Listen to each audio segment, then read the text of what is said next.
What is going on, Swoopers? Welcome back to another episode of Swoop Luke. In this episode, we're going to be talking about the fixture that just got released, specifically, obviously, Collingwood's fixture, what it's going to look like in the next few weeks with training, how the guys went today, and a couple of other things. So let's roll that intro, jump straight into it.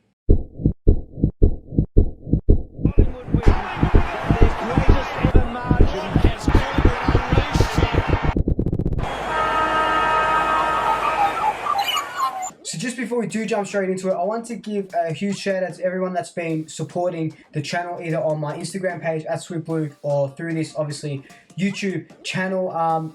It's been a bit crazy, this isolation period. I do have a couple of videos in the works I'll be releasing stagnantly, probably before the season and maybe during the restart of the season. But yeah, I just want to say a big thank you and shout out to everyone that's been watching my videos. Anyway, let's jump straight into fixture talk.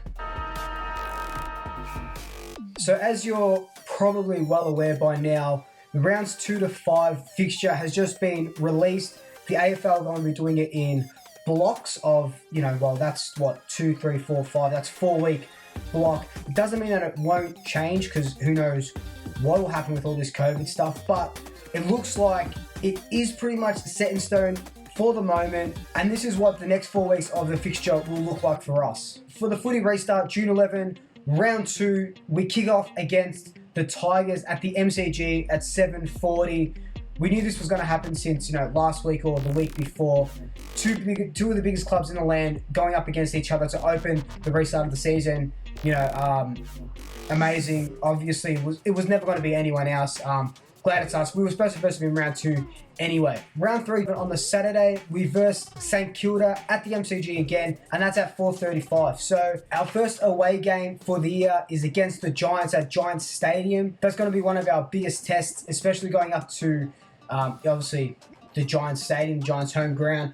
Haven't beaten them in the last 2 times we played them. Of course, the prelim.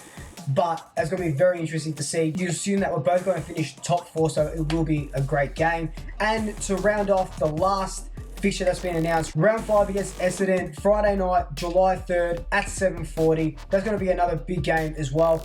Pretty much our first 4 games from rounds 2 to 5 are all big games. Yes, I'm even including St Kilda in there.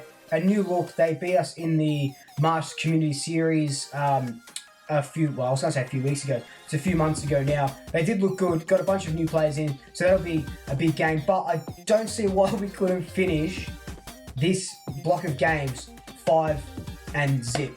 Very optimistic from me, and I'll break it down when we get closer to the games. Obviously, like my previews and my reviews of the game, like last year, but I don't see how we don't finish 5-0 after round 5. Richmond will cause us a little bit of headaches, but we've had the wood over them for the majority of the last 2 years, and the Giants have had the wood over us. They've got a bit of the mentality, but I think we will overpower them.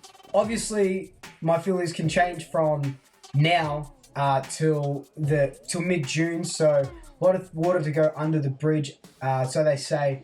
But I am very, very, very excited. So a little bit of news on the training front.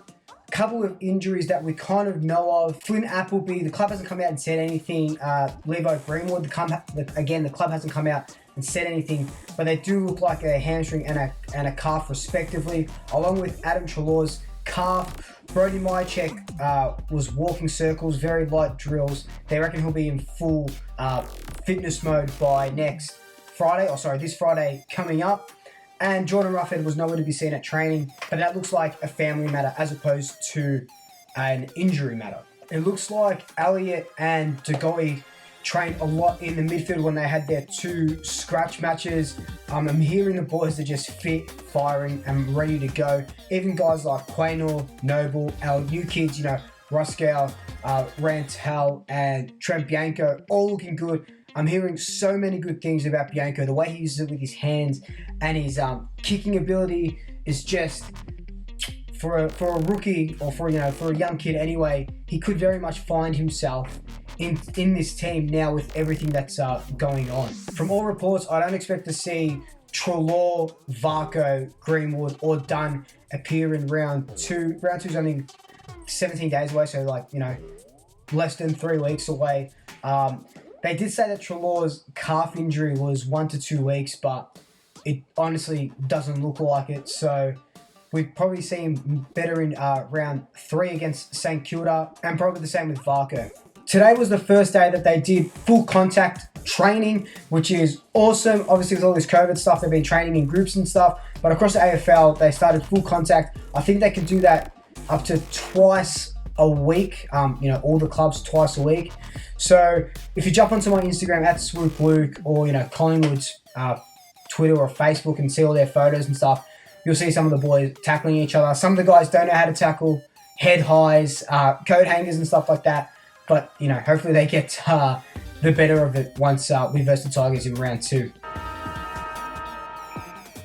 A couple of things that have been brought up quite a bit in regards to footy restarting and stuff like that. It's this length of the preseason. I know I talked about it in a video previously, but I just wanted to reiterate that fact again.